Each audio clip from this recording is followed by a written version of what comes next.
Welcome back to the Deep Dive. Great to be here. We are continuing our series on scaling digital capital.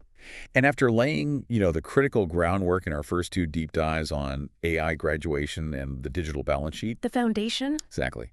Today, we get into the operational reality. We're meeting the workers. And the first worker is the synthetic developer. This is where things get very real, very fast. And I think the productivity gains, the sheer acceleration, it becomes impossible to ignore. It really does. I want to start, though, not with the data, but with a feeling that I think every developer, every manager out there is going to recognize instantly. Okay. It's 11 p.m. Your coffee went cold an hour ago. You're reviewing a pull request from your coding agent, your synthetic developer. Mm-hmm. And the code is beautiful. It compiles perfectly. All the unit tests are green. Everything looks right. Everything looks right. But then you notice it.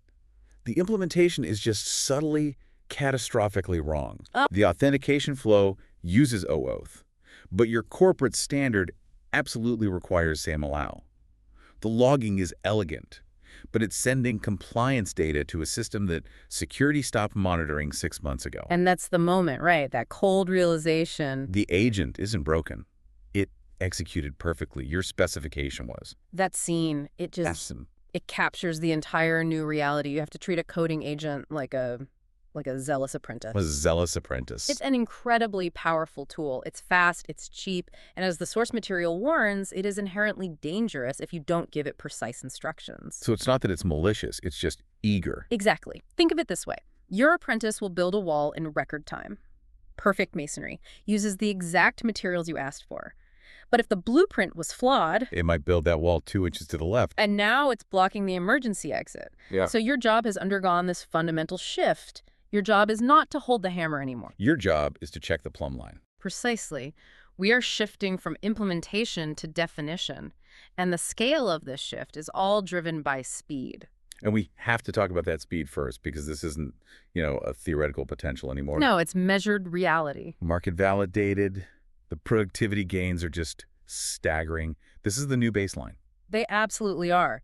GitHub ran a controlled experiment that basically put this whole debate to rest. This wasn't a toy problem either, was it? Not at all. They had 95 professional developers building an HTTP server in JavaScript. Real work. Yeah. And the results, they just show this massive statistical shift in how quickly work gets done. So what's the key stat? It's overwhelming.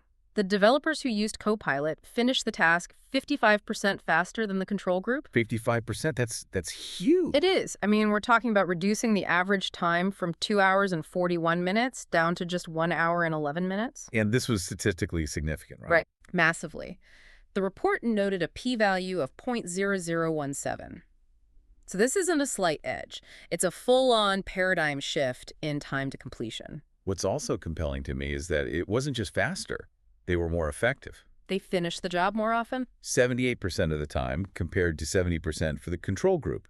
So they actually get across the finish line with higher fidelity. Which speaks to that cognitive shift the study highlighted.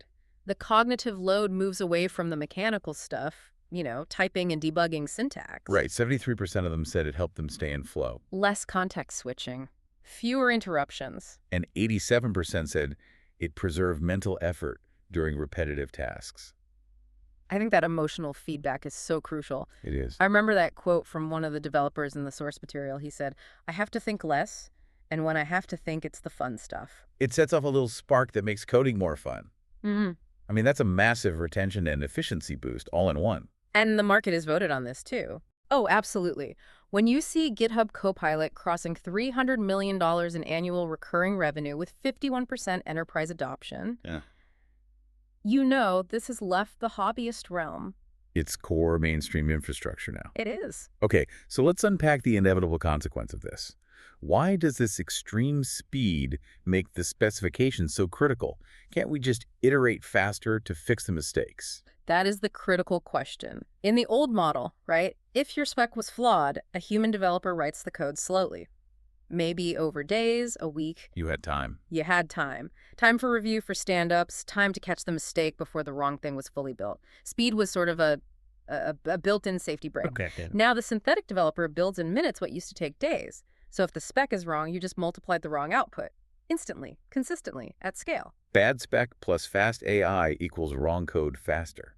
That's the terrifying implication. The code is now pure execution. The spec is the work. Which means the old job description for developer is... Well, it's obsolete. It has to be. Yeah. For decades, the high-value skill was taking these vague requirements, make the checkout flow better, and translating that ambiguity into code. Developers were valued because they were great gap fillers. And that's exactly what the synthetic developer does now, but better. It can translate requirements into code faster and, frankly, more consistently than a human can. What it cannot do is apply business judgment. It can't resolve genuine ambiguity or ask those clarifying questions. The questions only a person with business context can formulate. Exactly. So your value shifts from being the implementer to being the definer of intent. And if you rely on the AI to fill in those gaps, the old problems don't just disappear. They get magnified. Exactly. Let's talk about two of those traditional problems. Interpretation drift and knowledge loss.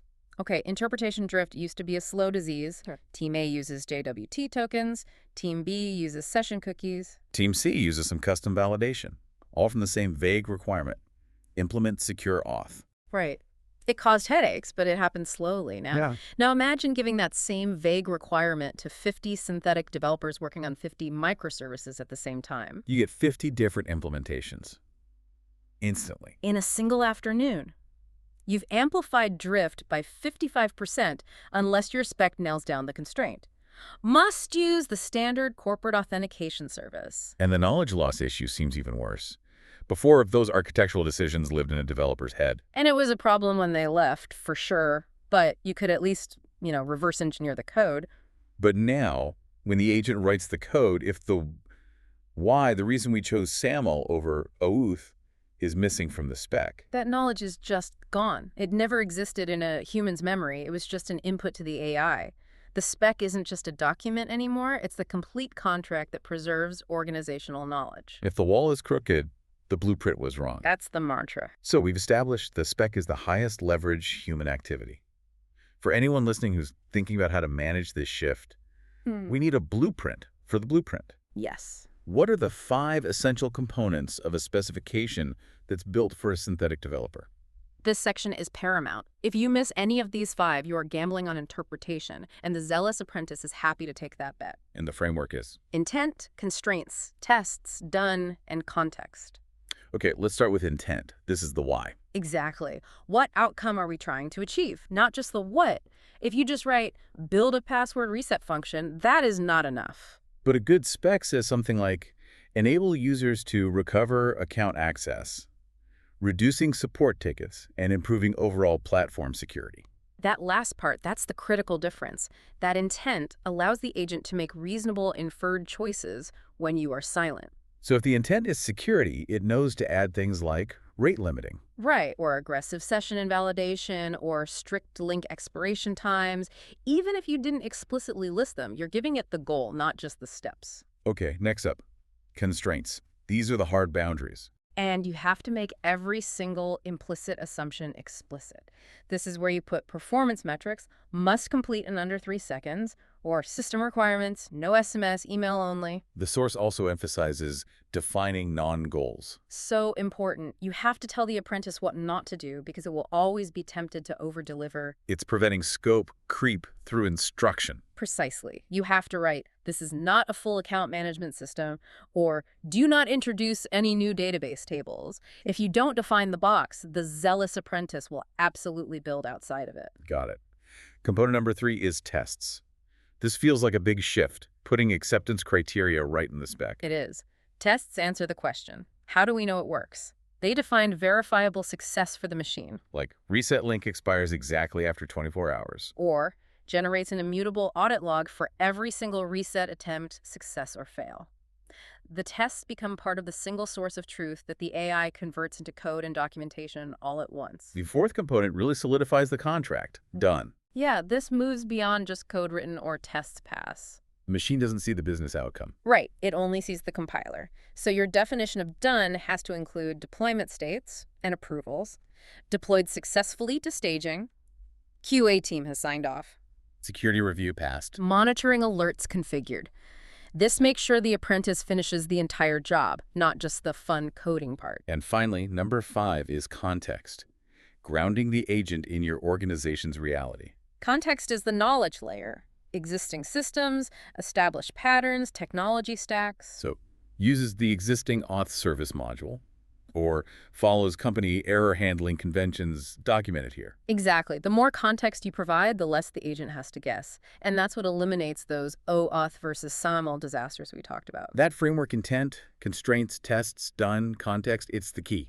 But even with a perfect spec, we have to admit the synthetic developer isn't a silver bullet. No, it's not. Humans still have to be at the keyboard for certain high-stakes tasks. We do. The human boundary is still absolutely critical. The sources detail 4 situations where the cost of error or the sheer novelty of the task means you can't delegate it fully. And the first is novel architecture. Right. AI learns from patterns. It's excellent at solving problems that have been solved thousands of times before. Standard CRU'd operations, common APIs. But when you're pioneering something truly new, a first-of-its-kind system, there are no patterns in its training data to follow. Humans have to establish that architecture first, draw the initial map. The agent can help fill in the details, but only after the foundational patterns are set. Second is anything security critical. Authentication, authorization, financial transactions. And this goes back to the probabilistic nature of the output. Synthetic developers produce code that usually works. It's highly likely to be correct. But security requires code that always works. Always. And it has to handle every single edge case and, critically, fail safely in predictable ways. The stakes are just too high for probabilistic code. You need human judgment there. Third is a challenge for any team. Integration debugging. The agent only sees the code it wrote for its one little system. The human sees the seams between the systems. So when something fails at an integration point, a weird race condition, a network config error, the agent is blind. It can't see that. It can analyze its own code in its silo, but it doesn't have that cross-system infrastructure level knowledge. Humans have to bridge those gaps. And finally, the most obvious one, ambiguous requirements. If the spec is unclear, if you can't define the intent or constraints, the AI will guess. And you don't want it guessing. This really defines the new division of labor. It does, beautifully. Humans handle architecture, business logic, and ambiguity. The agent handles the implementation details. Okay, so if we accept this new division of labor, it changes the entire development loop. What does that optimized 4-stage workflow look like? It simplifies right down to specify, generate, review, and iterate. Specify is the human work. Right. That's where you invest the majority of your time and your thinking. The spec, with all 5 components, is the primary deliverable. Then generate is the agent's work. Trust the speed. The agent produces the code, the tests, the documentation. That's where you get that 55% productivity gain. Then review. But the focus is different. Totally transformed. You're checking the plumb line, not every nail. The review shifts from syntax and style to specification accuracy. Does the code match the intent? Does it respect the constraints? Exactly. Does it meet the definition of done? And finally, iterate. The spec is a living contract. You find a new edge case in the review, you update the spec, and the agent re-executes. It's a virtuous cycle. This synthetic developer is your first hire on that digital balance sheet. If you manage the definition, you capture the speed. And to wrap this all up, your relationship with this new worker, it has to be governed by 3 simple rules. Rule 1, blame the drawing, not the hammer. If the output is wrong, the specification was wrong. The agent built what you asked for. Rule 2, the spec is the work. Your high-value time shifts entirely to defining intent, constraints, tests, done, and context. And rule 3, trust the speed. Verify the spec, let the agent build fast, but allocate your scarce human attention to making sure that foundation, the specification, was right in the first place. the synthetic developer builds what the organization already knows. But in the next phase, you need a worker whose job is to expand what the organization knows. It's a next step. And in our next deep dive, we will introduce that second worker on your digital balance sheet. The synthetic researcher. Can't wait. But for now, as you reflect on this shift from implementation to definition, I want to leave you with a final thought. If the code is now just execution and the spec is the actual work, think about the last time a specification you wrote was truly complete, including non-goals, including deployment criteria. What implicit assumption are you currently trusting an automated system to guess correctly? That is where your new risk lies, and that is what you must explore next.